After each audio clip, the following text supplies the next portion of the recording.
Bien, empezamos una nueva emisión de Letras en Directo. Esta vez para la segunda sesión del taller de poesía experimental conducido por el doctor Carlos Interiano. La bienvenida a todas y todos, a quienes están dentro de Zoom en esta reunión bárbara, como también a todos los inscritos en el taller y no inscritos, porque se vale de todo, siguiendo la señal de Letras en Directo, con este taller que ya está en pleno desarrollo, con muchas tareas asignadas al doctor Carlos Interiano, muy atareado durante los últimos 15 días, y va a continuar este asunto con este experimento tan interesante. En nombre de Zanates y Clarineros y Letras en Directo, que en conjunto hacemos este proyecto, les damos la más cordial de las bienvenidas y una sugerencia para todos y todas, queridos amigos y amigas. La otra vez lo escribíamos por ahí en el chat del grupo Taller de Poesía Experimental, que si nosotros queremos colaborar, también compartamos la señal de Letras en Directo. Eso da la posibilidad de que muchas otras personas puedan acceder a este taller, inscritos y no inscritos. Un taller que el doctor está impartiendo sin costo alguno, y entonces nosotros colaboramos, al menos compartiendo la señal. Es importante. Muchos habrán de crecer un poco más en este arte que nos apasiona, que es la poesía.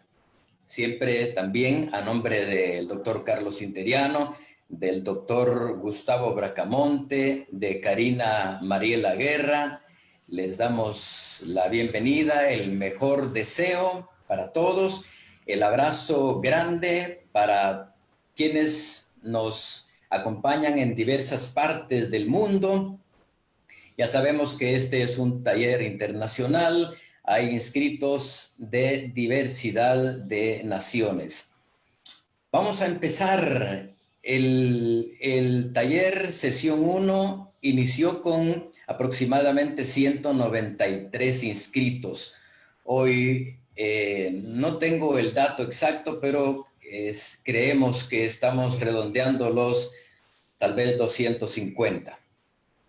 Por ahí va la cosa. La sesión 2 es esta, y viene una sesión 3 y tal vez una número 4. Dependerá de lo que conversemos después con el doctor Carlos Interiano. Así que, sin nada más que decir, más que tal vez leer un par de líneas, una de ellas dicha por Domenico Cheri Estrada: la poesía no tiene tiempo. El que la lee la rescata, la hace presente y luego la regresa a la eternidad. Ante la poesía, tanto da temblar como comprender, ha dicho Baldomero Fernández Moreno. Y Octavio Paz dice: la poesía debe ser un poco seca para que arda bien, y de este modo iluminarnos y calentarnos. Antes de dejar en la palabra al doctor Interiano, quisiera también ceder el espacio a Gustavo Bracamonte por si quiere agregar un par de palabras antes de arrancar. Gustavo. No, nada más desearles éxitos y bienvenidas y bienvenidos al segundo ejercicio que tenemos del taller únicamente. Así es que el doctor Carlos intervenga de inmediato. Bien, ya la vez pasada dimos a conocer datos interesantes de las profesiones que ostenta el doctor Carlos Interiano. Quedamos en sus manos, doctor. Muchas gracias. Buenos días a todos. Buenos días a todas las participantes. Qué bueno que se mantiene el entusiasmo en este taller experimental de poesía que estamos realizando. Hoy tenemos un programa, me parece atractivo. Tenemos combinación de poesía con aspectos teóricos. Siempre es importante no dejar de lado la parte teórica de la poesía, porque lo que nos alimenta es justamente la parte teórica, es decir, el hacer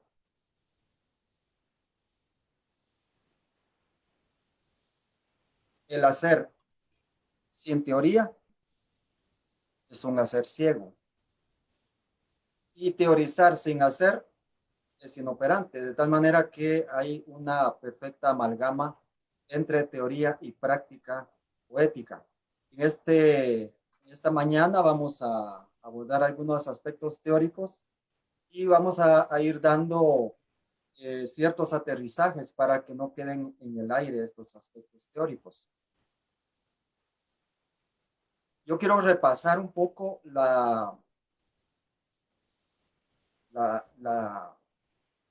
permítanme que estoy acomodando aquí para que pueda leer bien. Quiero repasar un poco la parte final de la sesión pasada en función de que he recibido ya bastantes trabajos. Algunos de ellos no han seguido las reglas de edición que se recomendaron. Entonces, esto ha producido un poco de problema en el momento de estar leyendo y calificando los trabajos. A este momento tenemos ya 32 trabajos seleccionados para la antología poética que estamos ya preparando como resultado concreto de este taller. Repasemos estas normas de edición. En primer lugar, les decía que había que limpiar el texto de frases comunes y malsonantes. Algunos poemas que me han enviado tienen muchas frases comunes. Es decir, la poesía que deviene del término poiesis, que es creación, creatividad. Tiene que ser eso, tiene que ser un ejercicio de creatividad, creación. Limpiar el texto de vicios del lenguaje. Encontré todavía algunos textos que manejan dequeísmo. Dígale de que voy a llegar, por ejemplo, ese es un dequeísmo. Que manejan queísmos, que manejan anfibologías sin ninguna justificación poética. Evitar las palabras vulgares, salvo que sean estrictamente necesarias. La poesía es un acto creativo, ya lo hemos dicho, y no es de ninguna manera un mecanismo para desfogarse pasionalmente, porque para eso existe el lenguaje cotidiano, existen los chistes, existen los memes, existe un montón de recursos hoy día que los jóvenes pueden usar para desfogues pasionales. Pero en la poesía, la verdad es que en la poesía esto no se ve bien, a pesar de que existe una corriente de poesía vulgar, pero no es, digamos, no es el instrumento para crecer actualmente. Cuando la poesía es rimada, tratar de que esta no sea forzada. Más adelante vamos a ver acá un ejemplo de poesía clásica, un soneto clásico de Lope de Vega, y van a ver cómo no tiene ninguna rima forzada. Si el poema fue escrito con versos medidos, utilizar las reglas de la métrica. Esto es una cuestión fundamental. En los versos libres, verificar que el ritmo interno del poema sea el adecuado en el momento en que estamos nosotros creando. Tenemos que tomar en cuenta en el proceso creativo de que hay un ritmo interior.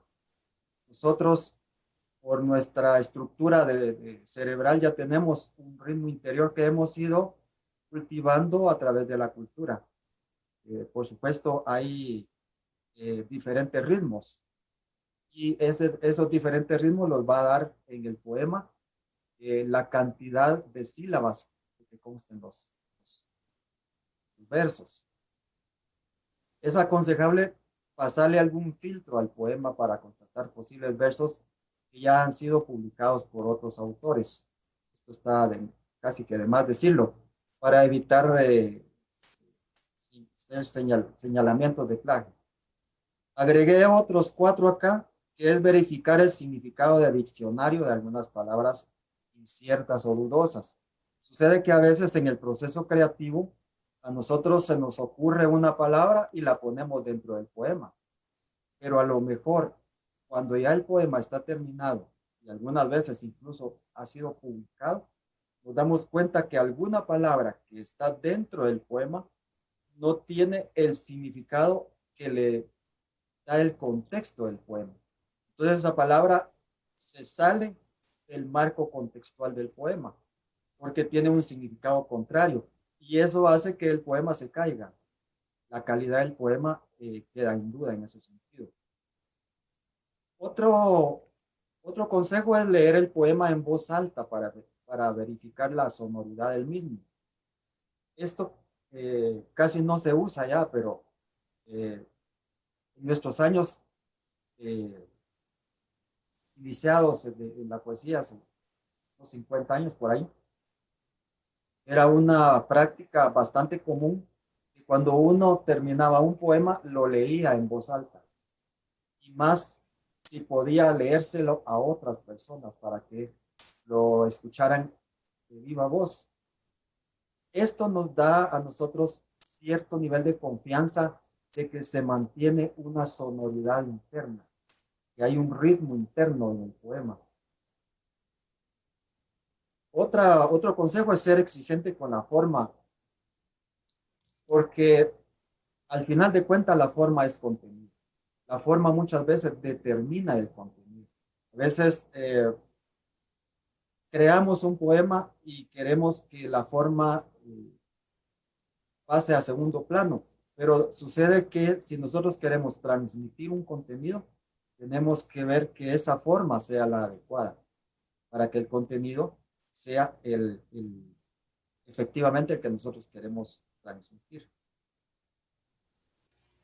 Es importante, un consejo último acá es dar el poema a amigos o personas, sobre todo aquellas personas que tengan cierta experiencia o mucha experiencia en leer poesía. No digamos en escribir poesía, mejor si fueran las dos condiciones básicas, leer y escribir poesía, o que hagan las veces de club de lectores. Esta es otra figura que casi ya no se usa, pero es importante retomar. Si algo hay que retomar en la práctica poética, es que los grupos tengamos un club de lectores. Digamos, en este taller, idealmente podríamos conformar un club de lectores con los participantes que ya escriben poesía, por ejemplo. Entonces, porque ellos pueden darle un plus a la lectura de los poemas. Tienen ya otras pistas de interpretación poética. Pero también es importante un club de lectores, neolectores, como se denomina, que son aquellos grupos que no tienen que ser numerosos, pero 4 o 5 personas que conformen ese club de lectores que nos estén criticando nuestros poemas. Incluso algunos clubes de lectores son bastante exigentes en esto y pueden terminar destrozando un poema. Pero en fin, esos son los riesgos a los que se atiene, digamos, el creador de poesía, en este caso, el poeta. Voy a comenzar con una cuestión teórica para que podamos tener una mayor comprensión de esta temática poética. Le vamos a llamar referencialidad de la poesía a dos condiciones básicas. Uno, la realidad objetiva o subjetiva, y la otra condición, la realidad estética. Es decir, dentro de estas dos realidades es que se mueve un poema. Cuando nosotros creamos un poema, efectivamente no estamos trasladando la realidad objetiva tal cual la vemos. Aquí les pongo un ejemplo de este trozo de mármol, eh, este bloque de mármol, que es la realidad objetiva, pero aquí la vemos en bruto. Es decir, el poeta también va a recoger la realidad objetiva en bruto, o la realidad subjetiva en bruto, y la va a transformar. ¿A través de qué? A través de su técnica poética, porque todo poeta tiene su propia técnica, y en esto yo no voy a dar recetas, porque la verdad es que no hay recetas calcadas en piedra sobre cómo hacer poesía, pero nos vamos a ir guiando por la intuición por un lado, por la experiencia por el otro. Pero si ustedes ven acá, el pensador de Rodin fue en su momento una realidad objetiva en bruto, es decir, fue en su momento un bloque de mármol, un bloque de mineral, y él a través de su técnica escultórica creó esta hermosa obra de arte que ha trascendido en el tiempo. Así como esta obra de arte que ha trascendido en el tiempo, hay también una producción poética eh, incalculable que conforma el patrimonio cultural de la humanidad y que ha trascendido los siglos, ha trascendido muchísimos siglos y aún se mantiene fresca y aún cuando la leemos nos atrae. De tal manera que entonces crear un poema es hacer una mezcla o una reinterpretación de la realidad objetiva o de la realidad subjetiva para producir una nueva realidad. Y esa nueva realidad es a la que le denominamos realidad estética. El poema entonces navega entre, puede ser muy próximo a la realidad objetiva o puede ser muy alejado de la realidad objetiva o subjetiva. Cualquiera de las dos situaciones pueden darse. La realidad objetiva es lo que vemos, lo que percibimos con nuestros sentidos, lo que olemos, lo que escuchamos, lo que palpamos con nuestro tacto. Y la realidad subjetiva son nuestros sentimientos, nuestras ideas, que permanecen en nuestro cerebro y que conforman ese universo simbólico con el que podemos nosotros crear poesía. De tal manera que a veces un poema no es el referente de una realidad objetiva, sino es más bien el referente de una realidad subjetiva. Y en este caso podemos hablar de poesía denotativa y de poesía connotativa. Hablemos entonces del signo poético. Ya decíamos que la realidad estaba dando ingreso a una persona. Ya decíamos que la realidad subjetiva u objetiva va a producir, va a ser la materia prima con el que vamos a crear poesía. Pero ya la poesía como tal pasa a un siguiente plano de interpretación en su conjunto, que le vamos a denominar signo poético. De tal manera que cualquier poema que nosotros creemos, cualquier poema que nosotros leamos va a constituir un signo poético. Signo en tanto que está refiriéndonos a una realidad, ya sea una realidad objetiva o una realidad subjetiva. Pero cuando hablamos de signo poético, nos vamos a referir a un elemento que se conoce en semiología o en semiótica, que para el caso no me voy a extender en esto porque es parte de otra disciplina. He servido en otros ámbitos. Y es el concepto de denotación y de connotación. Entonces, el significado poético es derivado del poema mismo, como signo. Es decir, el poema se está transformando en signo que a su vez nos va a comunicar algo.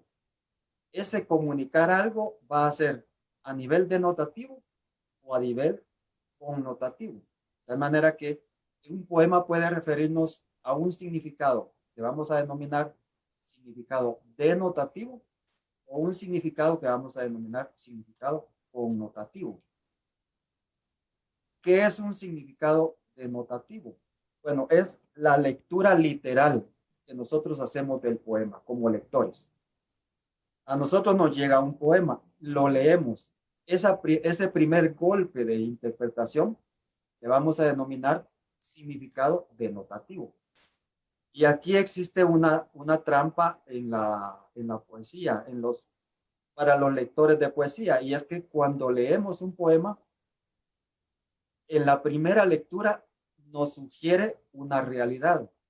Esa realidad puede ser objetiva o subjetiva, pero hay que desentrañar un poco más la lectura del poema para entender lo que de verdad quiso decir el poeta, porque puede ser que no se fue solo por transmitirnos un significado denotativo, sino se fue por la vía de transmitirnos un significado connotativo. Es decir, en las connotaciones de un poema está tanto lo que quiso decir el poeta, la orientación que nos quiso dar, como la orientación que obtuvo el receptor del poema, o sea, el lector. Es decir, lo que interpretó el lector es tan importante como lo que quiso dar a entender el poeta. Esto es crucial entenderlo cuando elaboramos un poema. Es qué es lo que queremos nosotros dar a entender con este poema. Es decir, crear, por supuesto que es parte del proceso poético, pero tenemos que crear con sentido. Y cuando les hablaba del artesonado poético, que era armar el esqueleto del poema, ahí ya tenemos una primera pista de significado. Pero esa primera pista de significado es una obra que todavía se está puliendo. Necesitamos engarzarle palabras, quitarle palabras, agregarle versos, agregarle o quitarle versos, dependiendo de nuestro gusto creativo, porque esto ya pasa por un filtro muy individual de quien escribe poesía.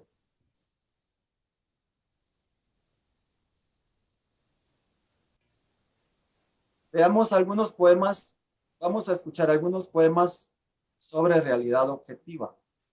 Primero quiero leerles este poema de Jorge Luis Borges, que a mí me encanta este poema de Jorge Luis Borges.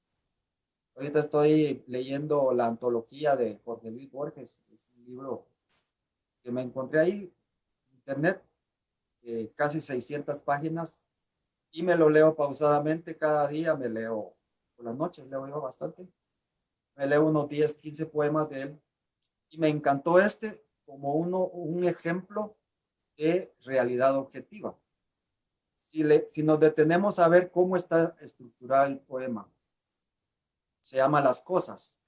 Dice, el bastón, las monedas, el llavero, la dócil cerradura, las tardías notas que no leerán los pocos días que me quedan, los naipes y el tablero, un libro y en sus páginas la ajada violeta, monumento de una tarde sin duda inolvidable y ya olvidada. El rojo espejo occidental en que arde una ilusoria aurora. Cuántas cosas, cuántas limas, umbrales, atlas, copas, clavos, nos sirven como tácitos esclavos, ciegas y empeñablemente sigilosas. Durarán más allá de nuestro olvido, no sabrán nunca que nos hemos ido. Si nos damos cuenta, Borges lo que hace es un listado de cosas que son parte de su realidad objetiva, la realidad objetiva que a él lo rodeaba. Y la clave de este poema está en el cierre que hace. Cuando digo cierre, aprovecho también para dar para expresar otra idea mía en relación a la poesía. Algunos poetas escriben poesía abierta, es decir, con finales abiertos, un poco como las novelas de suspenso. Algunos, y es mi caso, escribimos poesía con finales cerrados. En este poema de Borges hay un final cerrado y la clave de este poema al fin está en los últimos dos versos. Durarán más allá de nuestro olvido, no sabrán nunca que nos hemos ido. Aquí le está dando un carácter, está antropomorfizando todas las cosas que le rodearon, que le han rodeado en su vida, en el momento en que él escribió este poema. Entonces, este es un ejemplo de realidad. Vamos a escuchar un poema de Gustavo Adolfo Bécquer. Bueno, Borges nació en el 99, 1899, murió en 1986, iba a cumplir 87 años. Bécquer murió de manera temprana, murió joven, de 34 años, pero es un inmenso poeta que dejó una enorme cantidad de poesía para la posteridad.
Hay una dificultad, paisano. ¿Sí? ¿No se oye? No. Ah, ok, permítame, no había compartido el sonido. Perdón. Vamos a escuchar de nuevo. Volverán las oscuras golondrinas ¿Ahora en sí? tu balcón sus nidos a colgar, y otra vez con el ala sus cristales jugando llamarán. Pero aquellas que el vuelo refrenaban, tu hermosura y mi dicha a contemplar, aquellas que aprendieron nuestros nombres, esas no volverán. Volverán las tupidas madreselvas de tu jardín las tapias a escalar, y otra vez a la tarde aún más hermosas sus flores se abrirán. Pero aquellas cuajadas de rocío cuyas gotas mirábamos temblar y caer como lágrimas del día, esas no volverán. Volverán del amor en tus oídos las palabras ardientes a sonar, tu corazón de su profundo sueño tal vez despertará. Pero mudo y absorto y de rodillas, como se adora a Dios ante su altar, como yo te he querido, desengáñate, así. Así no te querrán. Bueno, ¿sí se escuchó el poema? Sí se escuchó, solo el final no. Sí, se salió Solo el último cortadito. verso no. Pero al final dice, así no te querrán. Es un poema que ya todo el mundo conoce, porque, o al menos la mayor parte de personas conoce o debiera conocer, porque es una joya de la literatura universal.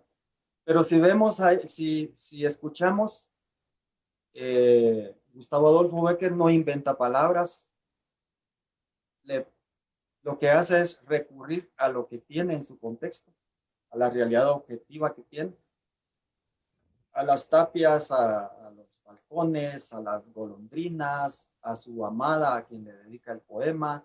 Es decir, se refiere a cosas de su realidad. El encanto de este poema es cómo está armado, cómo esa perfecta mezcla que él hace entre la poesía, la realidad objetiva y la interpretación subjetiva, la expresión subjetiva. El mismo caso pasa con Borges. Él habla de cosas, de tableros, de naipes, de llaveros, etcétera, etcétera, pero le da una interpretación subjetiva, sin dejar de ser realidad objetiva. Pero oigamos este poema de Vallejo.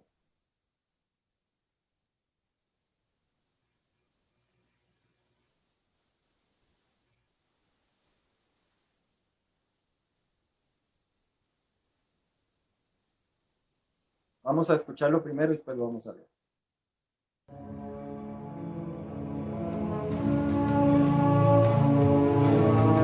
Hay golpes en la vida tan fuertes, yo no sé.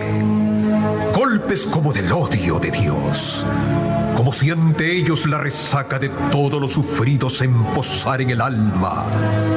Yo no sé. Son pocos, pero son. Abren zanjas oscuras en el rostro más fiero y en el lomo más fuerte. ¿Serán tal vez los potros de bárbaros Atilas? ¿O los heraldos negros que nos manda la muerte? Son las caídas hondas de los Cristos del alma, de alguna fe adorable que el destino blasfema. Esos golpes sangrientos son las crepitaciones de algún pan que en la puerta del horno se nos quema. Y el hombre, pobre, pobre, vuelve los ojos como cuando por sobre el hombro nos llama una palmada. Vuelve los ojos locos y todo lo vivido se emposa como charco de culpa en la mirada. Hay golpes en la vida tan fuertes, yo no sé.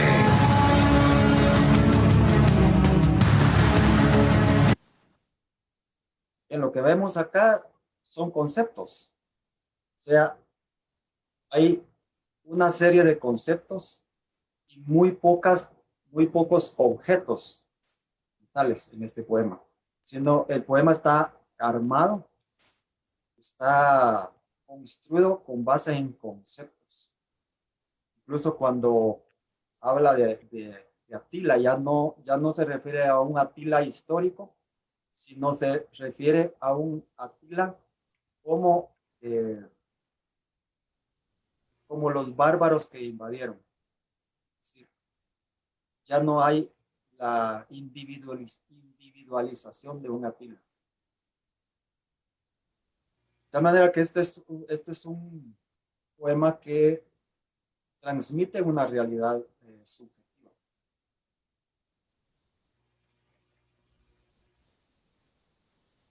Realmente por ahí digo que en algún momento que la poesía es como el horóscopo. La verdad es que es como el horóscopo. Cada quien la va a interpretar a su manera. Voy a dejarlos con un audio, un textito que escribí que voy a publicar en nuestra revista de literatura que estamos integrándonos.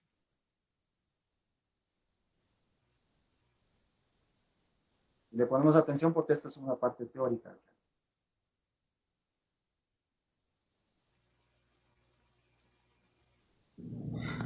Voy a leerles este artículo que escribí hace poco acerca de la creatividad poética. La poesía es poiesis, es creatividad. Debe distinguirse del producto industrial masivo que abunda en los supermercados y puestos de revistas. Se deben evitar los lugares comunes, las frases hechas. La industria cultural ha absorbido a muchos poetas y los ha vuelto un peine, un jabón, una libra de arroz precocido, una lata de frijoles o un prostíbulo, menos un productor de poesía. Muchos escritores no poetas, en el afán de hacer poesía, utilizan el verso solo como canal para expresar sus pulsiones o sus traumas sexuales, o bien como la voz de un engendro mal educado y malsonante que subyace en su interior, bajo el pretexto de ser revolucionaria, alternativa, valiente, sin darse cuenta que solo son una pieza más de la llamada cultura de la miseria. Y no lo digo por prejuicios morales o religiosos, sino porque aportan muy poco o nada al acto creativo, a la poiesis. Por supuesto, algunas veces una palabra vulgar se justifica cuando no hay un término que abarque el sentido de lo que se quiere expresar. Hay poesía erótica, ya se sabe, y es deliciosa y sutil, digna de ser disfrutada y admirada. Y hay poesía revolucionaria, poesía lúdica, jocosa, llena de creatividad. La poesía que no nos hace pensar, cultivar nuestro goce estético, explorar nuevas formas de expresión, es una pérdida de tiempo, como es, por ejemplo, la información falsa que leemos en las redes sociales, o como lo son también todos los objetos de fantasía, que, aunque brillen, no alcanzan a ser oro. De este tipo de poesía motivacional que se exhibe en los supermercados está lleno el mundo. Es un producto industrial para llenar el tiempo de ocio de masa, aquel que ha sido moldeado por la sociedad industrial y postindustrial como es el hombre web, para llamar de algún modo al ser humano que hoy depende de la virtualidad. Nosotros corremos el riesgo de ser parte de ese hombre web si no adoptamos una posición crítica y menos conformista frente a la poesía que leemos y que escribimos. El día de hoy no basta con abordar el nivel sintagmático de un poema, es decir, su envoltura, su estructura física, su superficie redaccional. Es preciso alcanzar el nivel paradigmático porque es en esta estructura subyacente donde se genera la serie de significados del poema, sus afinidades y contradicciones. Aquí radica la razón del sentido de la palabra y es, por cierto, el corazón de la semiótica poética. Las relaciones sintagmáticas, es decir, cómo está hecho un poema, sus frases, sus adjetivos, sustantivos, verbos, adverbios, en fin, toda la estructura gramatical y redaccional es atribución de un análisis formal, o sea, la forma por la forma. Las relaciones paradigmáticas que subyacen en el poema, sus insinuaciones, sus proyecciones, sus antonimias, sinonimias, sus mensajes ocultos, cifrados, no dichos, con lenguaje articulado, son parte de una gramática más profunda y complicada. Son materia de análisis más afín a la semiótica y otras ciencias afín. Por el momento, conformémonos con escribir bien y evitar los lugares comunes y las frases hechas. Con ello ya habremos avanzado bastante en este apasionante campo de la poesía.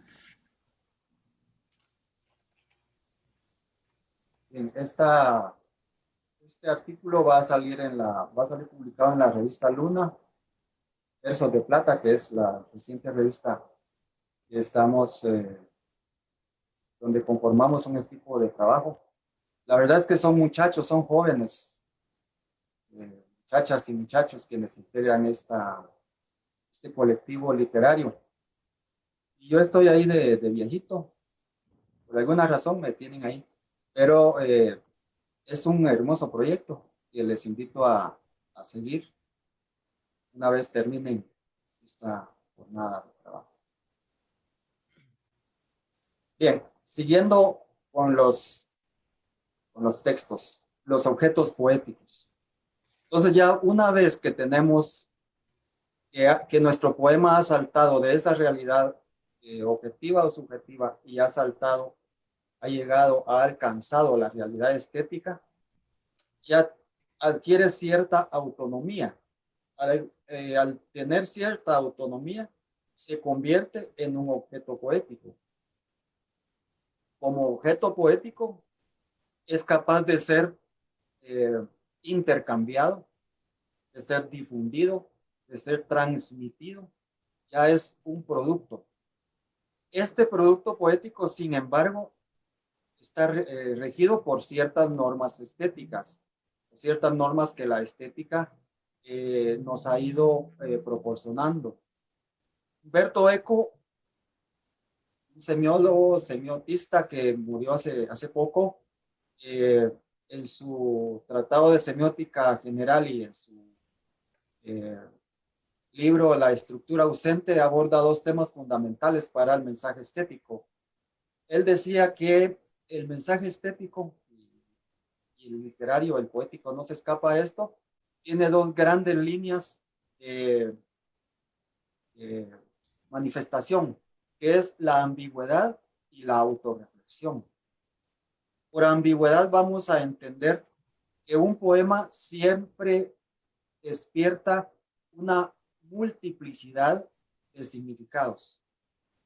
Un poema, por muy denotativo que tenga, que sea, siempre va a despertar varias lecturas, dependiendo del nivel cultural del lector, dependiendo de su nivel educativo, dependiendo de su contacto con la poesía, con otros textos, dependiendo de su profesión, dependiendo de muchos factores, de su historia de vida misma. Así el lector va a entender un poema con ciertas dosis de ambigüedad que otros lectores. La ambigüedad es esa parte del poema de significados abiertos. Un poema, por muy literal que sea, digamos un poema que se le haga a una rosa, por ejemplo, y que diga que la rosa es blanca, y que la rosa por aquí, que la rosa por allá, pero no deja de despertar, de sugerir cierto nivel de ambigüedad. Otra característica del mensaje estético y del mensaje poético en particular es la autorreflexión. Si bien es cierto, un poema despierta múltiples lecturas, también hay que encontrar como esa línea oculta que el poeta quiso insertar en su poema, esa intencionalidad que muchas veces está oculta, que el poeta quiso manifestar en su poema. O también esa intencionalidad que no fue consciente de parte del poeta, pero se quedó ahí, quedó esa línea de interpretación. Y a esa línea de interpretación que consiste en atraer al lector hacia el corazón del significado poético, le llamaba Eco autorreflexión. Entonces, un poema tiene una dosis de ambigüedad y una dosis de autorreflexión. Cuando un poeta escribe un poema, digamos, a la madre, la verdad es que en el momento en que él escribió el poema, puede ser que lo dedicó a su mamá, pero la creatividad, su proceso de creación poética, finalmente no refleja las características de su mamá, sino refleja las características de una madre común, de cualquier madre del mundo. Sin embargo, puede tener alguna pista de lectura del poema que diga, sí, este poema sí se lo hizo a su mamá. Y para ello se hace uso de las palabras clave. Un poema siempre va a contener cierto número de palabras clave, 1, 2, 3, 5 o más. No hay una cantidad determinada de palabras clave que guían el proceso de autorreflexión poética. Pero esas palabras clave, por ejemplo, si nosotros le quitamos esas palabras clave a un poema, la obra se nos cae. Queda como cualquier producto inservible, porque lo que le daba el sustento era precisamente esas palabras clave.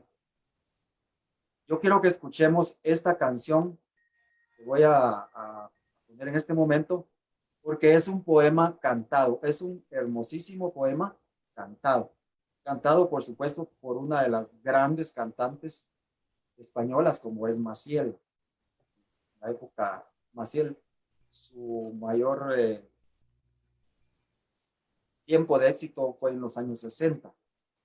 Pero creó esta maravilla de canción, de grabación, que es un poema cantado. Quiero que lo escuchemos con mucha atención porque el poema va increciendo hasta reventarse en ciertas palabras clave. Vamos.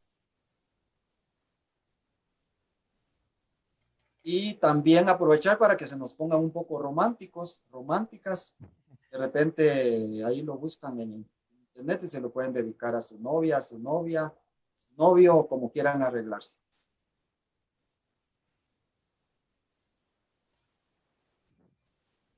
Rómulo, si no me escucha bien, me avisa para subir el volumen.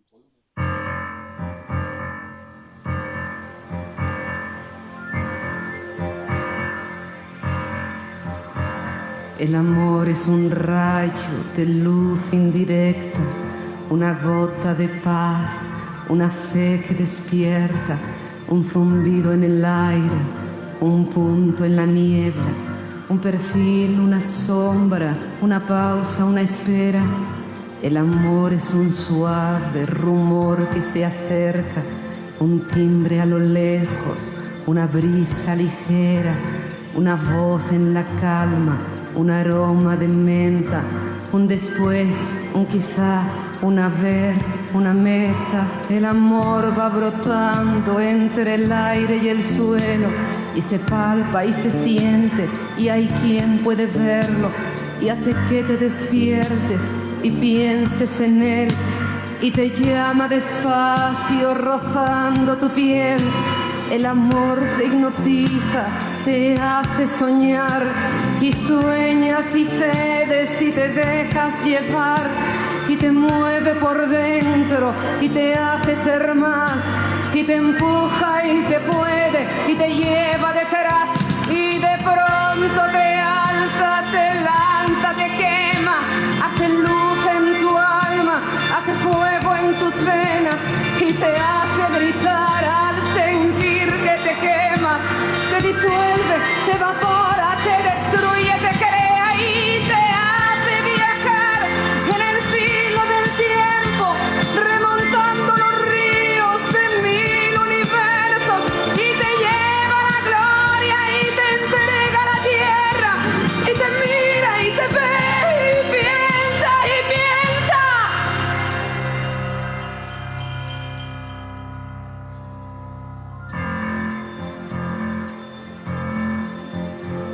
Y de pronto el amor es la luz de una llama que se empieza a apagar y se va y se apaga.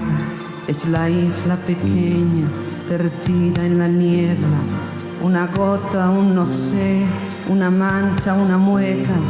El amor es la hoja caída en la tierra, un punto en el mar, una bruma que espesa, un pelo en el alma, un sol que se vela, un porqué, un según, un ya no, una queja. El amor va bajando peldaño a peldaño con las manos cerradas y el paso cansado. Te pregunta quién eres para hacerte saber que apenas te conoce, que quieres de él. El amor te hace burla, se ríe de ti, mientras tú sigues quieto sin saber qué decir y deseas seguirle y decirle que no, que se quede, que vuelva, que comete un error y el amor desbarata tus grandes ideas, te destroza, te rompe, te parte, te quiebra y te hace ser ese que tú no quisieras y te empuja a ser malo y te deja hecho mierda y te arroja de bruces al último infierno, arrancándote el alma, pisándote el cuerpo y te ahogas de ansia de volver a la nada y de pronto se para y te ve y se apiada.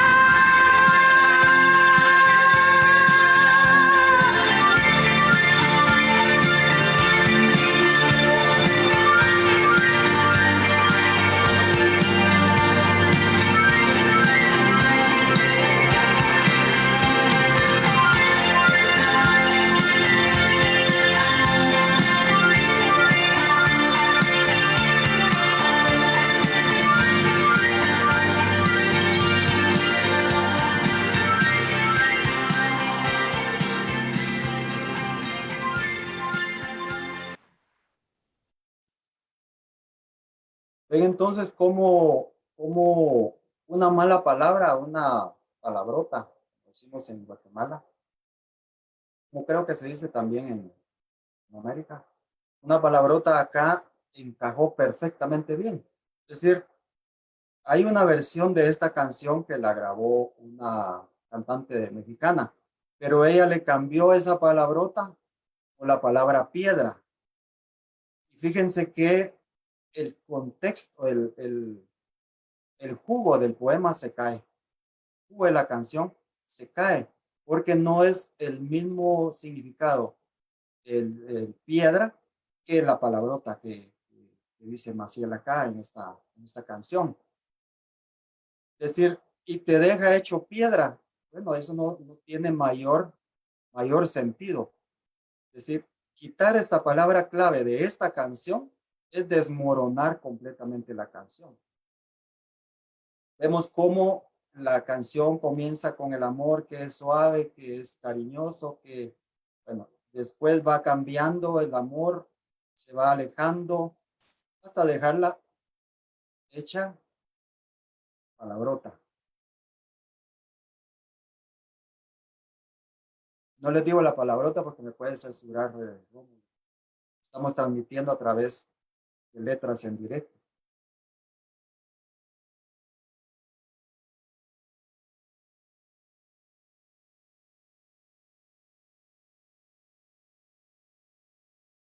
La creación poética pasa por el mismo proceso o un similar proceso a la creación de análisis intertextual. El análisis intertextual surge a partir de quien desarrolla bastante el análisis intertextual es Julia Kristeva. Luego, Gerard Genet toma ciertos elementos del análisis intertextual de la propuesta de Julia Kristeva y acuña dos importantes conceptos, el hipotexto y el hipertexto. Cuando nosotros creamos poesía, no la estamos creando en el aire, que nadie puede decir algo que no conoce, de lo cual no ha tenido una experiencia previa. Es decir, nadie puede inventarse nada, no puede inventarse absolutamente nada si no es en un contexto. Somos el resultado de lo que comemos, pero también culturalmente somos el resultado de lo que leemos, de nuestras experiencias, de nuestras lecturas previas. El hipotexto es ese contexto del cual nosotros hacemos uso en determinado momento para crear poesía, para escribir poesía. De tal manera que algunos tenemos nuestros autores preferidos que nos proveen ciertos elementos estéticos para crear nuestra propia poesía, sin que seamos una copia fiel de ellos o sin que estemos fusilando, como decimos en Guatemala, sus poemas. Pero una palabra puede ser un disparador. En el momento en que estamos nosotros leyendo un poema de algún artista consagrado, un poeta consagrado, una palabra nos puede dar el disparador, puede constituirse en un disparador para generar nosotros un propio poema en una palabra. De tal manera que toda esa base poética de la cual una persona que escribe poesía, un poeta que escribe poesía, que escribe un poema, toda esa base es la que le vamos a llamar el hipotexto. O sea, los autores que lo alimentan, que lo han alimentado a lo largo de su vida, pero también hay un hipotexto conformado por sus experiencias vitales, que forman parte de ese hipotexto. Con esa experiencia, con ese contexto de lectura, el poeta va a crear su texto propio, o sea, va a generar su hipertexto. De tal manera que un poema que nosotros hagamos es el hipertexto de un hipotexto que conforman los autores que hemos leído. Si nosotros somos en ese sentido, una suma de los autores que hemos leído. Como les repito, esto tampoco está calcado en piedra, no quiere decir que porque yo haya leído a mucho Lope de Vega voy a hacer sonetos como Lope de Vega, sino, o si he leído a Octavio Paz, o si he leído a cualquier autor, quiere decir que vaya a hacer copia fiel de él. No, hay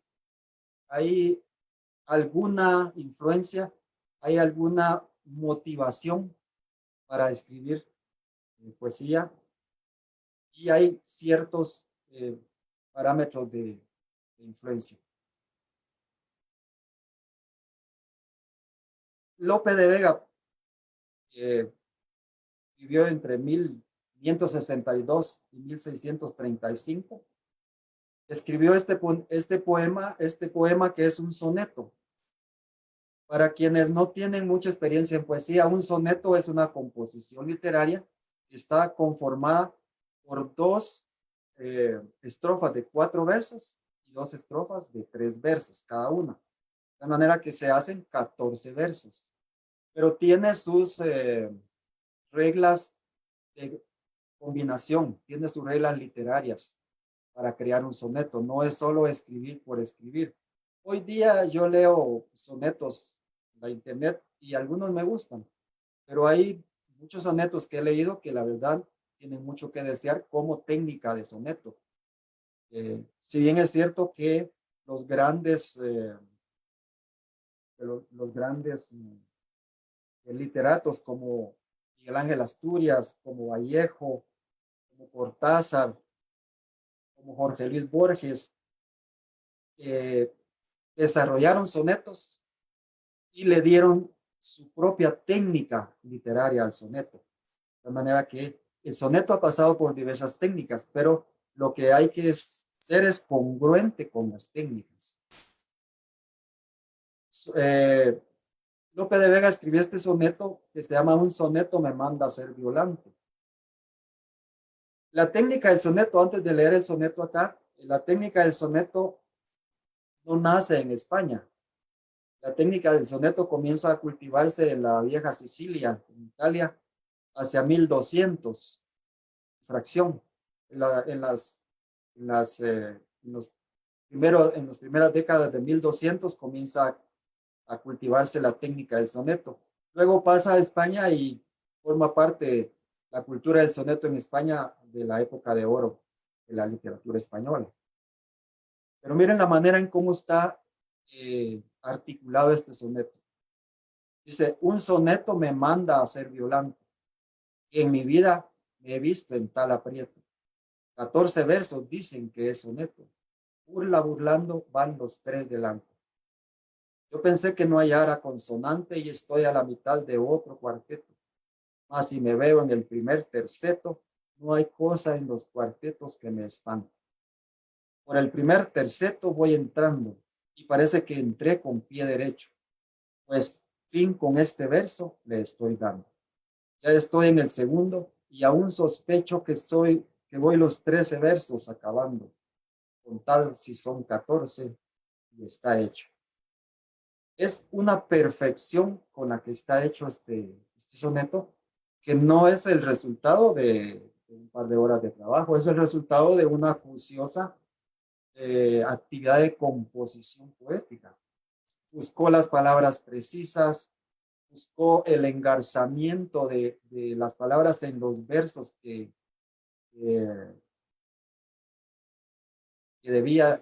donde debían cuajarse. Si ven la manera en cómo está estructurado este soneto, el primer verso rima con el último verso, con el cuarto verso. El segundo verso rima con el tercer verso. Esto en la primera estrofa. En la segunda estrofa, el primer verso de la segunda estrofa rima con el cuarto verso de la segunda estrofa. Y de la misma manera, el segundo verso rima con el tercer verso de esta estrofa. Pero en las siguientes 2 estrofas cambia la técnica. Si se dan cuenta comienza con rimar el primer verso con el tercer verso y el segundo verso con el primer verso de la última estrofa y el tercer verso de la penúltima estrofa con el segundo verso de la última estrofa. Y luego el último verso rima con el primero de la última estrofa. O sea, esa es una técnica. Otra característica del soneto es que son versos endecasílabos, o sea, tienen 11 sílabas cada una. Aquí ustedes ven algunos versos que son más largos que otros. Sin embargo, el hecho de ser más largos no significa que no tengan 11 sílabas. Ustedes las pueden contar y me van a decir, así este se pasa de más de 11 sílabas.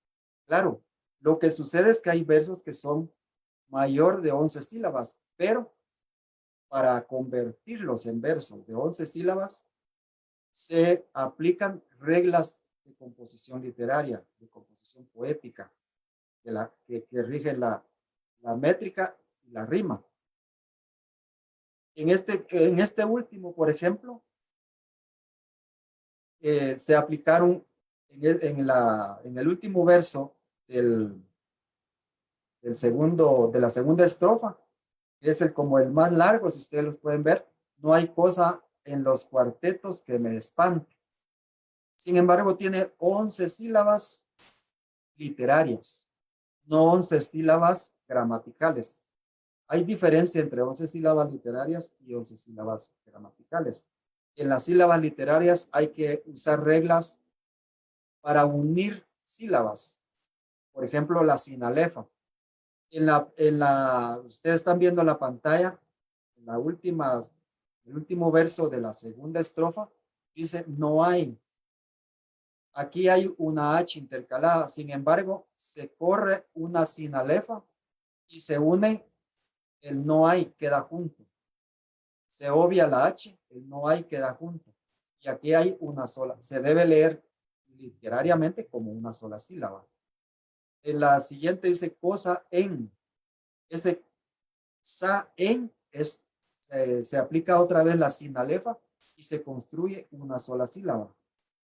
Y donde dice me espante, me es. Este me es, aquí se aplica nuevamente una sinalefa. De tal manera que el verso que tenía alrededor de 13 o 14 sílabas gramaticales se convierte en un verso de 11 sílabas.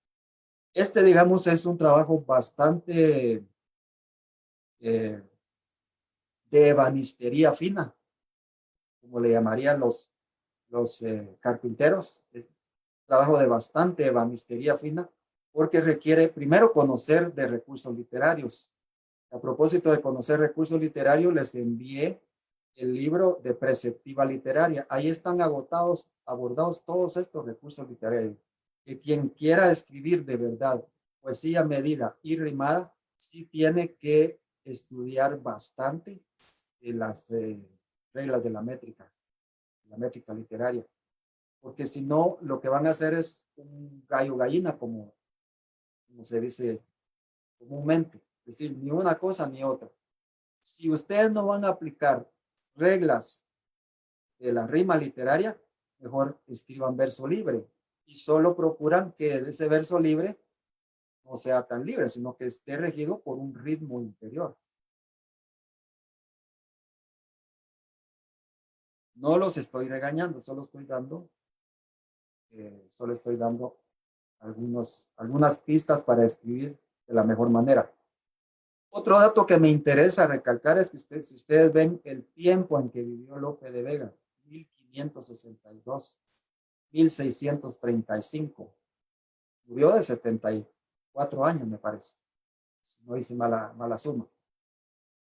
Ya en esa época, que fue inicio de la era moderna, sí, ¿verdad? La era moderna, sí, finales de la Edad Media. e inicios de la era moderna, ya se trabajaba con una enorme maestría, con una enorme experiencia poética en la técnica de la métrica. Creo que una de los grandes legados que dio esta época literaria en el mundo es esa que nos legó cierto andamiaje poético con el cual podemos nosotros regirnos. Por cierto, en Guatemala he detectado a algunos jóvenes que están ya escribiendo sonetos y que están cada día mejorando esa técnica del soneto. Qué bien por el desarrollo literario del país, pero es preciso que se adentren en la lectura, en la teoría de esta técnica literaria.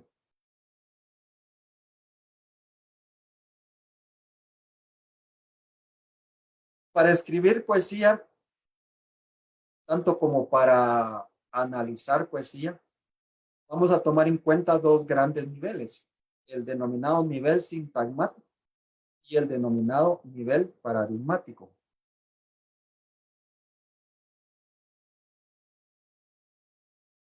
El nivel sintagmático es ni más ni menos que la forma como está escrito el poema.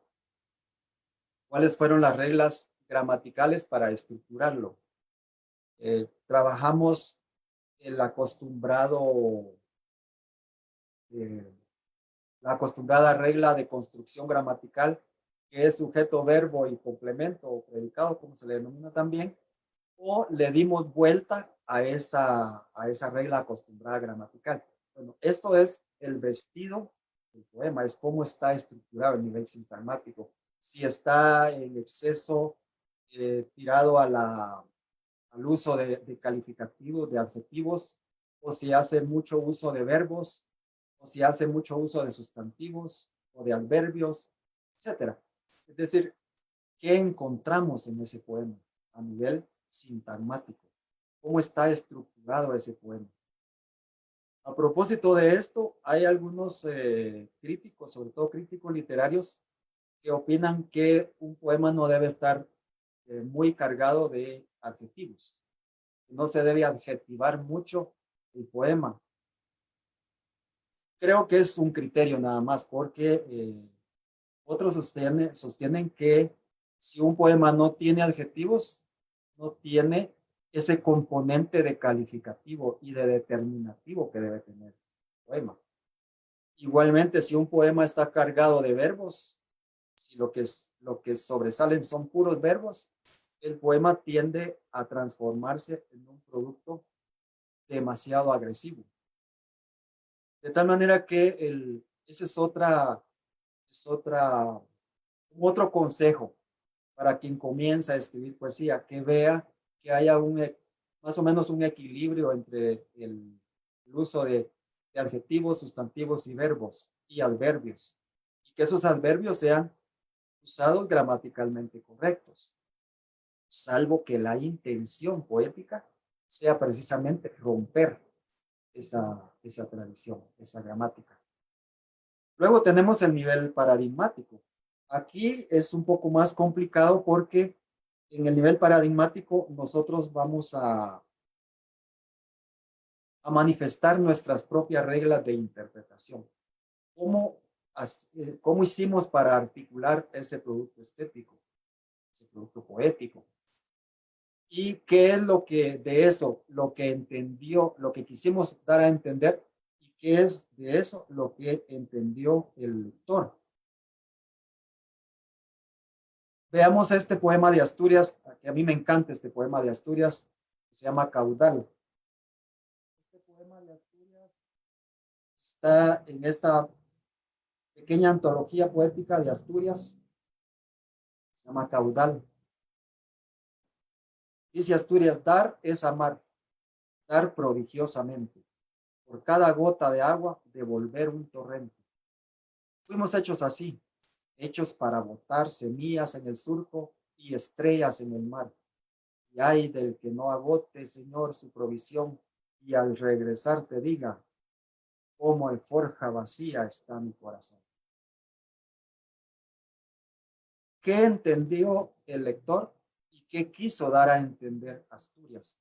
Eso de qué entendió el autor, quiso dar a entender con el poema Asturias, es lo que es parte del análisis paradigmático.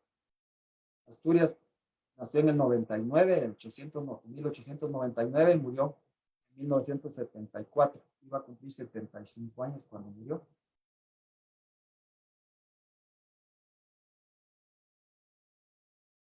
Detengámonos un poquito en el nivel paradigmático. Si nosotros vamos a... Claro que en el proceso de creación, ustedes escriban, ustedes produzcan. Toda esta situación que les estoy planteando es hasta que su poema ha sido terminado. Y antes de publicarlo, es aconsejable que que lo pasen por este tipo de ejercicios para saber exactamente ustedes cómo van a manejar esos efectos en el lector. En el nivel paradigmático vamos a encontrar conglomerados de significados. Vamos a encontrar articulados ciertos sentidos, ciertos significados connotativos. Ya hablábamos anteriormente de significados denotativos y de significados connotativos. En este nivel vamos a encontrar ciertos significados connotativos. Y en ese sentido hay dos tipos de isotopías, o sea, dos tipos de conglomerados de significados connotativos. Los significados, las isotopías semiológicas o conglomerados de significados semiológicos, que estos son aquellos significados intencionales que el poeta quiso cifrar en su poema. Estos son codificados por el poeta. Son parte de su experiencia objetiva. Es de su experiencia intencional. Son aquellas palabras clave que el poeta fue insertando en el poema, pero lo hizo de manera consciente, intencionada, planificada. Pero además de eso tenemos las isotopías semánticas. Y aquí hay un problema porque a veces las isotopías semiológicas, o sea, lo que el poeta quiso dar a entender, no coinciden o son diametralmente opuestas a las isotopías semánticas. Las isotopías semánticas es cómo el lector interpreta el contenido del poema, cómo lo descodifica, cuál es el efecto de sentido que el lector le da a un poema en particular. Y estas son las impresiones subjetivas, porque cada lector va a imprimirle su propio universo subjetivo al poema. De tal manera que un poema, por ejemplo, que hable del amor, un poeta puede estar pensando en que cuando hizo el poema sobre el amor, estuvo pensando en su gata, o estuvo pensando en una mañana, o estuvo pensando en una ventana, o qué sé yo, en cualquier objeto poético. Pero el lector, cuando leyó el poema, él entendió otra cosa y entendió que el poema se lo hizo a su amada, o que el tipo está a punto de cortarse las venas con una gilet una hoja de afeitar sin filo, ¿sí? O con un machete sin filo. Está a punto de destrozarse la vida por un amor fallido. Y tal vez no fue la intención del poeta generar ese efecto de sentido. Pero el lector, como le imprime su propio contexto afectivo al poema, eso fue lo que entendió una situación totalmente diferente. Este ejercicio es aconsejable hacerlo cuando ustedes ya producen un poema. Tal suerte, entonces, que un consejo es que cuando se produce un poema, no hay que soltarlo, es decir, no hay que publicarlo inmediatamente, porque puede contener trampas que el inconsciente nos pone y que nosotros, sin querer, como decía el programa Chavo del 8, sin querer queriendo, los transmitimos. Pero no fue lo que de verdad quisimos dar a entender. Pero el lector entendió eso. Este es un ejercicio que es muy productivo hacerlo cuando ya tenemos el poema hecho. Regresar al poema, ver qué quise yo decir y qué es lo que probablemente me entienda el lector. Y si hay una correspondencia entre lo que yo quiero decir y lo que el lector me puede interpretar.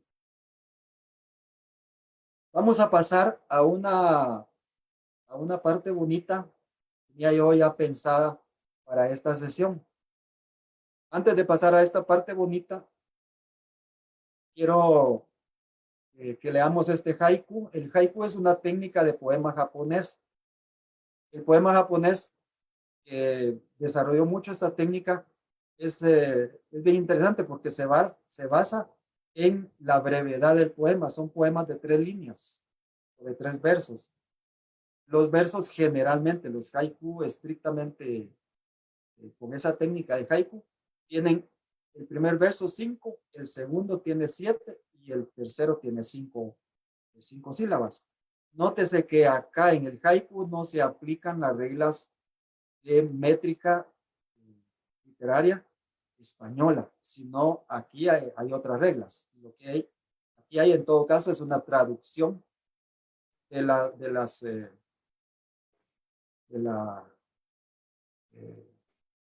manera de escribir de los japoneses. Entonces dice, ando y ando, si he de caer, que sea entre los tréboles. Una característica del haiku es que antepone 2 ideas en un poema tan corto de 3 versos o de 3 líneas. Antepone 2 ideas.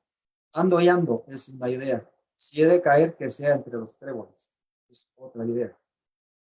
Vamos a pasar entonces, decía, a este espacio bonito en el cual vamos a invitar a miembros de zanates y clarineros, el Gustavo Bracamonte, el poeta Gustavo Bracamonte y la poeta Karina María Laguerra, y al director de la revista o del colectivo literario, revista Luna, Versos de Plata, el poeta Alan Barrera. Aquí yo quise hacer, y creo que lo estoy logrando, una mezcla de factores. Una mezcla de factores entre una voz masculina que sin tener voz de locutor, como decimos en Guatemala, es decir, no ha hecho estudios de locución. Rómulo sí tiene estudios de locución y es locutor profesional, pero Gustavo tiene una voz natural y es la voz con la que enamora a las mujeres. Cuando Gustavo habla o lee poesía, pues las mujeres están prestas a pedirle su autógrafo. Y ahí se está riendo porque es pícaro. Y también una voz femenina, que es Karina María Laguerra. Karina vive en Chiquimula, ya se ha desarrollado. Es una poeta, a mi gusto, exquisito sabor poético. Y luego tenemos una voz joven, un buen poeta, pero es un excelente lector de poesía, que es Alan Barrera. Ambos están acá presentes, espero que no se me hayan fugado, porque les dije a las 11:15 y ya estamos a las 11:27. Bueno, vamos a darle el permiso a Gustavo Bracamonte, el pase para que pueda leer un poema. La intención de este ejercicio es que veamos cómo se interpreta poesía. No es lo mismo leer noticias de periódico o leer las páginas de un libro de ciencia o de cualquier naturaleza a leer poesía. La poesía es tan suave que hay que interpretarla. Tal como hizo Maciel en su canción, Maciel la interpretó ese poema, además musical. Gustavo. Bien, del libro de reciente publicación, Contigo en el tren. Me esperabas desde siempre.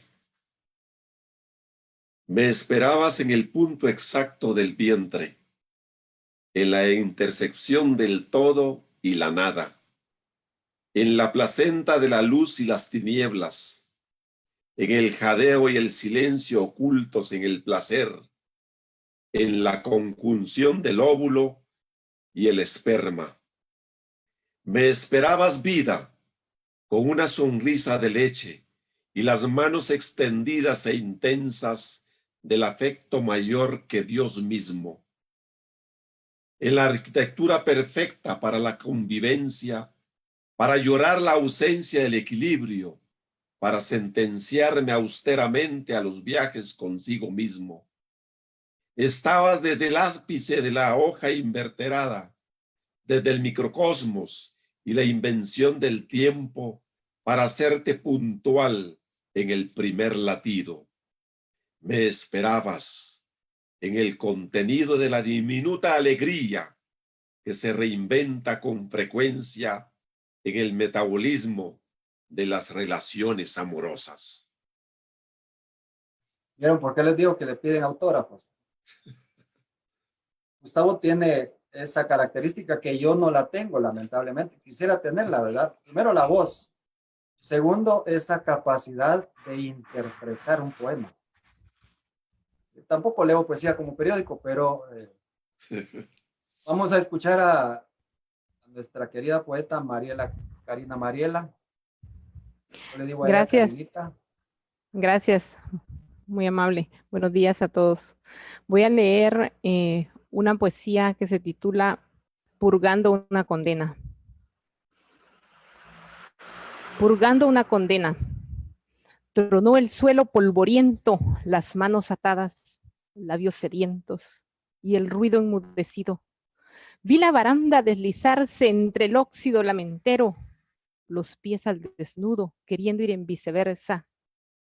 Cargaba en la espalda penurias de esas que queman el alma, de las que te carcomen solitariamente y te consumen en distancia. Dentro, otro mundo emulaba, a veces risas, lágrimas que se secan al calor violento del tiempo, del día, el hacinamiento, hojas de calendario que nunca vi pasar mientras la condena purgaba. El tiempo repicó horas eternas, vi entre cerrojos besos clandestinos dulces al cerrar los ojos. La distancia sosegada parece haberse ido para siempre, a veces apagada, con ojos encendidos. Vi la baranda deslizarse entre el óxido y las ganas de libertad para volver a vos. Karina Mariela, gracias. Muchas gracias, nuestra querida poeta Karina Mariela, miembro del grupo del colectivo Zanates y Clarineros, escritores chiquimintecos. Una excelente interpretación. Gracias. Además con lenguaje no verbal que adornan el poema, que adornan ese ejercicio de interpretación. Muchas gracias. Gracias. Escuchemos a Alan. Alan les decía que es nuestro director de la revista Luna, Poetas de Plata. Gracias, doctor Carlos. Espero que me escuche bien porque Es muchacho, es joven, ya bien. Ya voy dejando esa parte, pero gracias. Me voy sintiendo bien. Bueno, leeré un poema bastante breve. Se titula La danza del misterio. El paso por la vida es una línea entre huracanes, hojas en la acera y un adiós inesperado. Seamos honestos que no sabemos vivir, pero nos gusta el presente. Tememos de la ventana en la mañana, pero nuestros pies en la tierra nos despiertan a la plenitud del camino y el excitante frío desconocido. ¿Quién de nosotros ha escrito la verdad? ¿Quién de nosotros ha visto pájaros en el espejo? ¿Quién ha tocado el cielo con un libro? ¿Quién es libre sin recordar? Quizá nadie, pero todos somos este poema, y al alba expira la brisa, y así muere otro poeta. Gracias. Muchas gracias. Quiero recalcar que los poemas que han leído son de su propiedad, son de su creación, porque los tres son poetas y son buenos poetas. Yo admiro mucho y me congratulo de conocerlos. Muchas gracias, Alan. Vamos a continuar.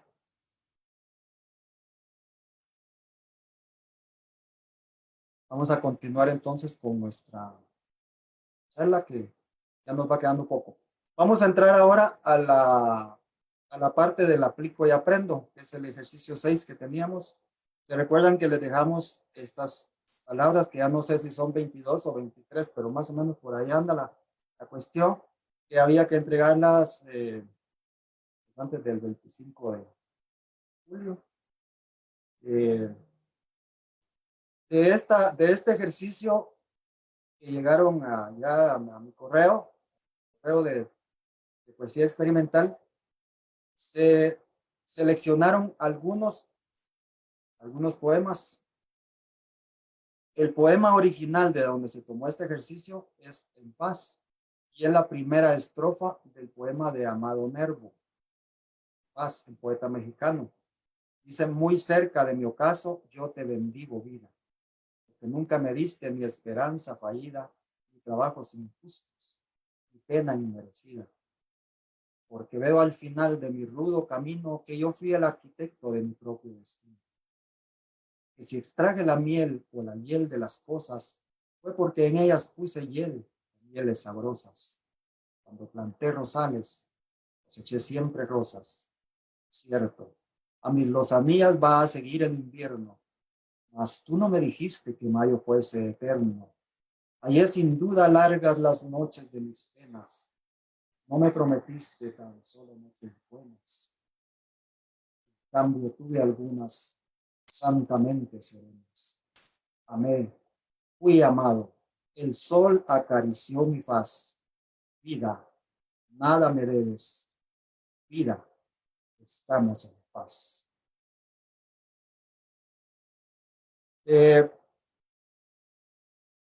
Muy bien.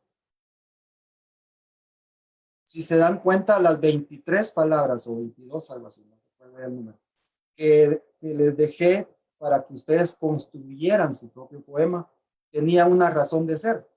Y esa razón de ser es que la Real Academia Española tiene registradas 93.111 palabras en su diccionario. Y el diccionario de hispanoamericanismos tiene 70.000 palabras. Es decir, el idioma español tiene la suficiente riqueza lingüística, la suficiente riqueza de palabras para generar nuestros propios productos poéticos. Y aún con las mismas palabras de un poema, nosotros podemos generar un poema nuevo. Hubo algunos ejercicios que son de verdad muy ilustrativos de la capacidad creativa de ustedes como poetas. Y de estos retomé algunos, no los retomé todos, retomé algunos. Este poema que se llama Solo así. Nunca mi esperanza estuvo fallida, inmerecida pena me ha acercado. Trabajos injustos en mi ocaso de vida, pero yo ni te bendigo ni te condeno. De Alicia Marutín, de Guatemala. Les decía también que ustedes podían quitar una o dos palabras, o tres y mucho, o agregar 2 o 3 palabras si era necesario. Este poema de Jorge Mora Alfaro de Costa Rica, que dice: al llegar al ocaso de mi vida al llegar al ocaso de mi inmerecida vida, bendigo el amor gozado y los besos recibidos. Me diste esperanzas, pero con tristeza fallidas. Nunca me abandonará la pena por los injustos frutos cosechados. Este poema de Friducha Cárdenas, Friducha creo que es un seudónimo, de Oaxaca, México. Actualmente ya está residiendo en Guatemala, me parece. Se llama Beso fallido. Bajo el ocaso siempre habrá esperanza en esta inmerecida vida. que según tú viviste. ¿Sabes? Yo viví los instantes injustos que me diste, porque no olvidaré ni tu sol ni tu fallido beso cerca del mío. Sin pena hoy te digo, te bendigo, pero nunca espero tu regreso como tal mendigo. Miren qué belleza de poemas. De Vilma Godínez de Guatemala. Bendigo el ocaso de los injustos, la esperanza de acortar la pena. Les dé trabajo a sus inmerecidas almas. Fallida ha sido la indulgencia que me diste vida. Cerca de perdonar y ser perdonado, porque mi tristeza desapareciera, nunca dejaré de exclamar, bendigo el ocaso de los injustos. Este otro poema de Federico Toro de Honduras. Yo te bendigo, esperanza, porque me diste vida en el ocaso y aliviaste una pena muy inmerecida. Hiciste a mi lado, sin importar el sismo interior, haciendo que ningún trabajo sea injusto. Nunca tenga lucha fallida, ni esté cerca de los ojos de la muerte. Este otro poema de Ana Gabriela Asturias de Guatemala. Son injustos los ocasos e inmerecida la pena, la esperanza fallida, cuando muy cerca de la tierra y la vida, en el tiempo que se creyó de mariposas, te diste a arrancar lo que no existió, ni en el gesto de ternura, ni en el sueño ansioso que abandona la almohada entre los nunca y el porqué. Otro poema de José Zelaya de Honduras. La esperanza de mi corazón aguarda en la penumbra de tus brazos. Inmerecida es mi presencia, injustas mis quejas, pena de lágrimas en la resequedad del amor. Y creo que aquí hay tres más. Ser, de Anabela Herrera de Quetzaltenango, Guatemala.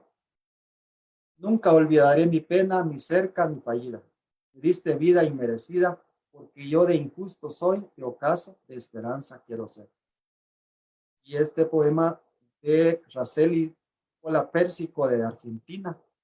Ni ocaso ni esperanza, nunca vida fallida, porque muy cerca de la pena inmerecida, yo bendigo injustos trabajos.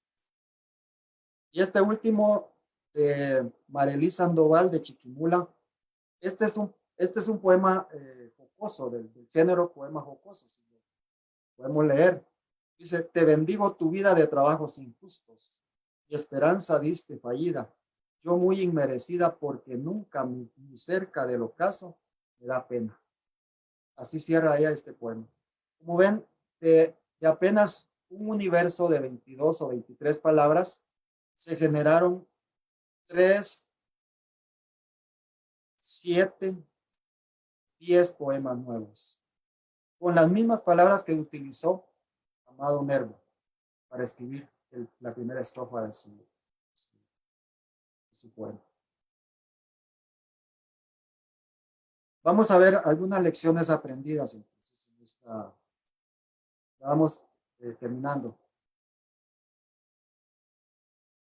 De esta experiencia que hemos tenido de sesión poética, podemos decir que el universo de palabras ya está registrado en la Real Academia Española.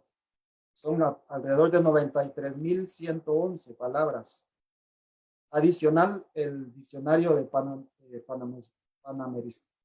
transhispánico o de panamericanismos, que registra alrededor de 70.000 palabras.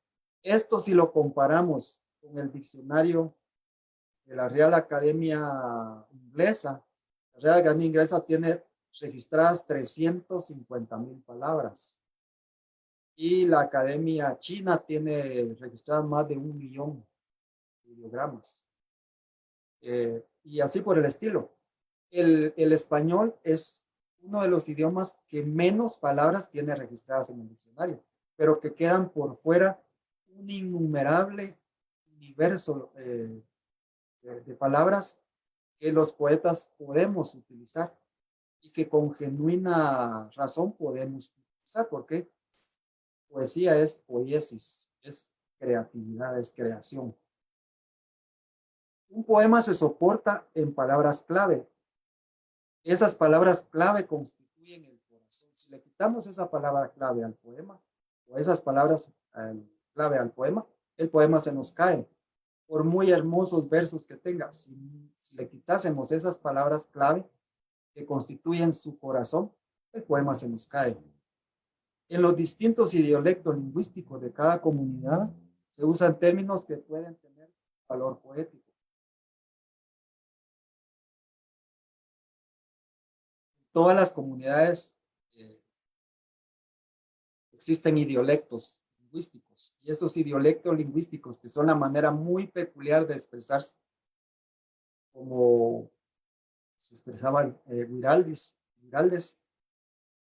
un lenguaje muy criollo, puede en momentos tener un valor poético, si lo sabemos explotar. Si no sobreabundamos en criollismo, termina siendo una literatura totalmente criolla, pero no puede considerarse una literatura de talla universal.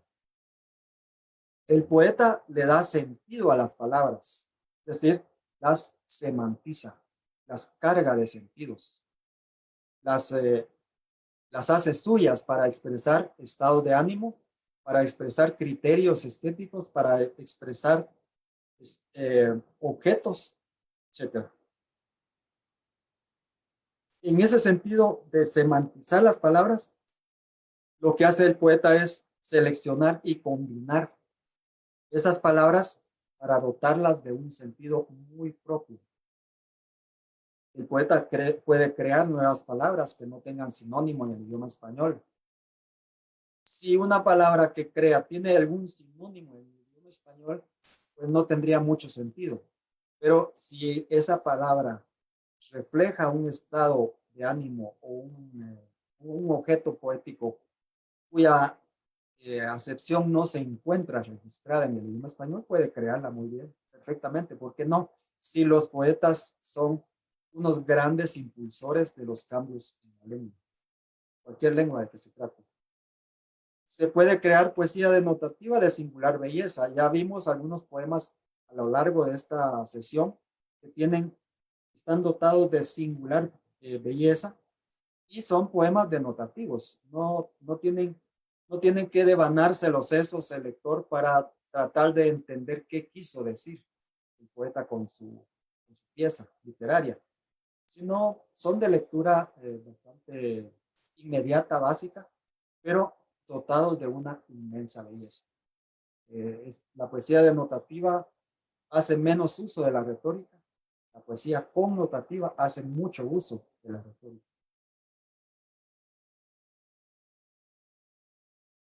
Ayer me llegó un videíto que se los pongo aquí, que define qué es la poesía, antes de pasar a la parte del cierre de esta sesión.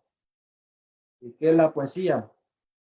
Quiero que lo hagamos y para desestresarnos un poco de la intensa jornada de hoy.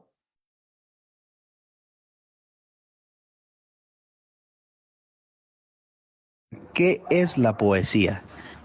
Claro, la poesía llega a la casa, la poesía toca a la puerta, la poesía entra a la casa, la poesía registra la casa y encuentra la droga y se lleva preso a mi primo Jorge. No, oiga, estoy preguntando sobre el poema. Ah, ya, el poema va a ser cómo sacamos a mi primo de la cárcel. Entendimos entonces que ¿qué es la poesía? Una perfecta definición de qué es la poesía. Avances para la tercera sesión. ¿Qué vamos a hacer en la tercera sesión? En la tercera sesión ya corresponde la puesta en escena. En la tercera sesión ya no me van a escuchar tanto a mí, sino se van a escuchar a ustedes mismos. En este momento se está haciendo la selección de los participantes. Ya van 32 participantes a quienes les hemos aprobado su trabajo, que se va a incluir en la antología poética. Estos 32 participantes se les estará haciendo llegar el correo para ratificarles su participación con la lectura de su poema, el poema creado en este taller, durante este taller. La idea es que quienes envíen sus trabajos antes del viernes tengan la oportunidad todavía de lucir sus trabajos leídos con estos insumos que les hemos venido proporcionando, reglas de entonación, de interpretación de su poema, para que no vayan a leer un poema como se lee una noticia, sino que hagan uso de su ya capacidad de interpretación de su propia poesía. Aquí escribí que por la gran cantidad de participantes se seleccionarán solo 30, pero no, vamos a ampliar. Vamos a ampliar el número, creo yo, a unos 50. Es decir, si dentro de esos 50 hay a veces personas que finalmente deciden no entrar a participar, pero tenemos como un compromiso de este taller de dar a conocer los frutos del mismo. Y lo estamos dando a conocer de dos maneras. La primera manera de dar a conocer es poner en escena el poema que ustedes hayan producido. Y la segunda manera de dar a conocer es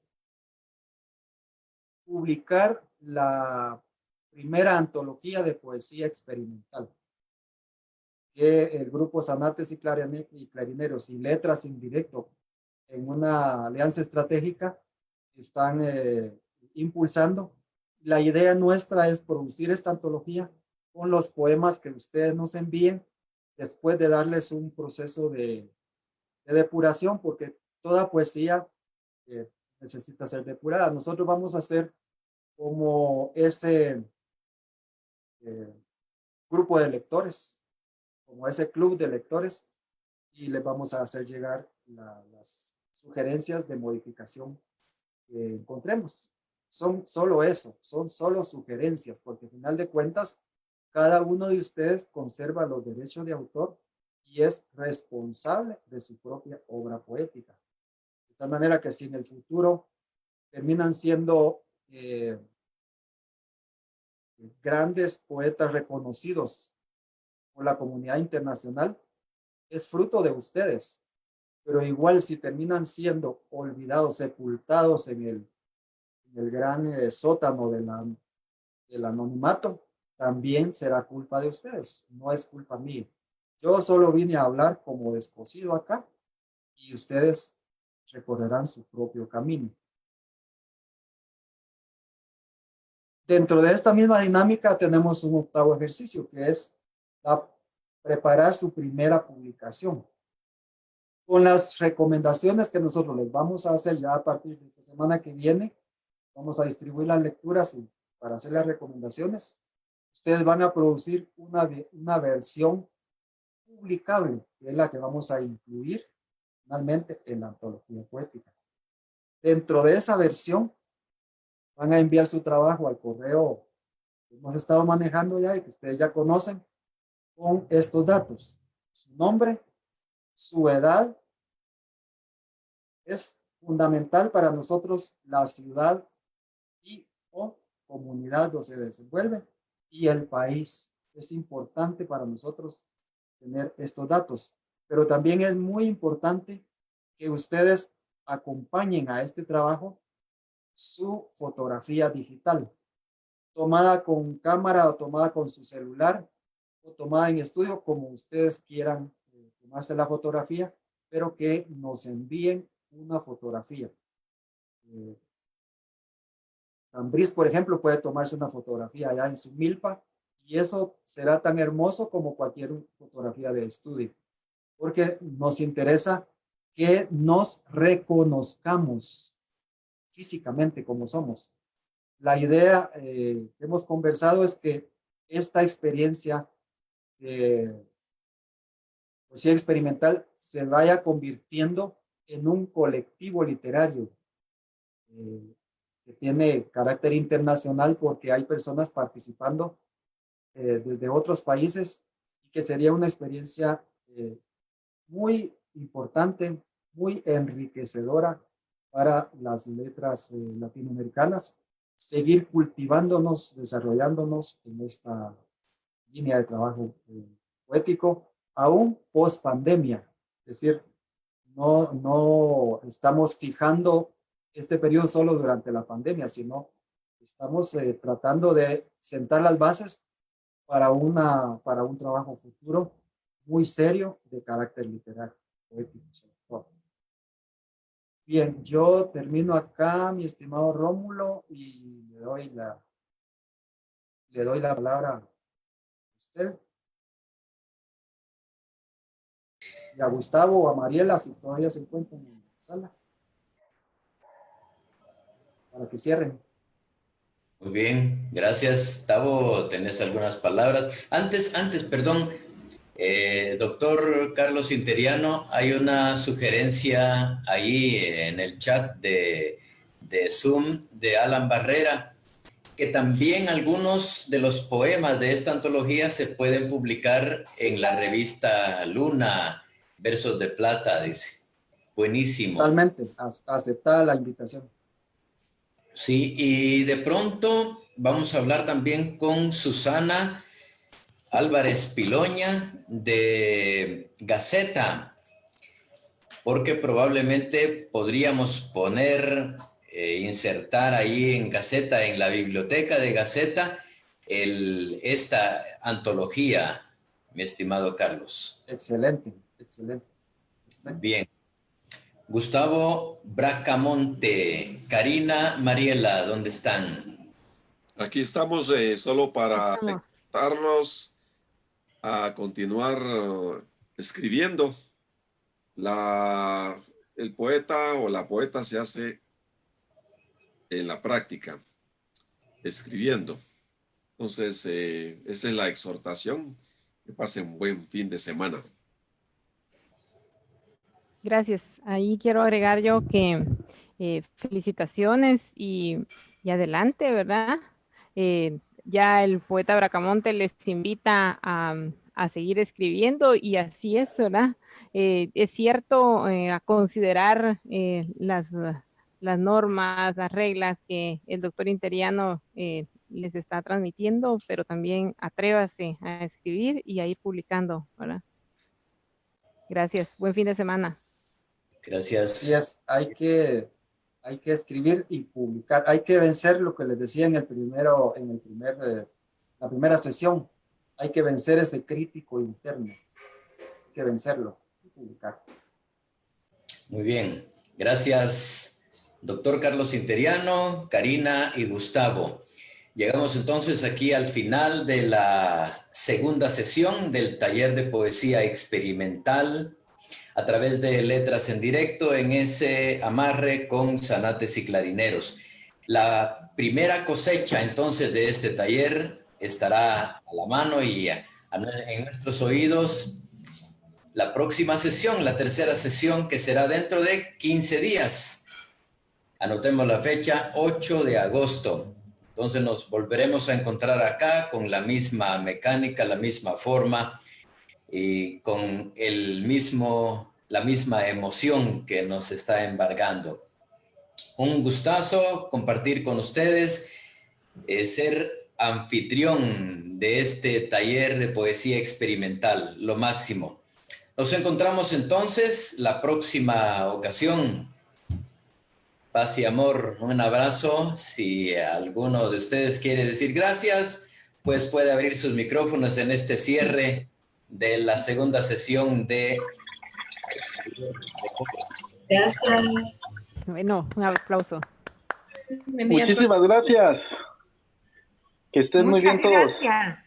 Gracias a De todos. Córdoba, Argentina, mi abrazote y bendiciones para todos. Qué hermosa. Muchas gracias, chao. Gracias a todos. Gracias, buen fin de semana. Gracias, saludos desde Honduras. Bye.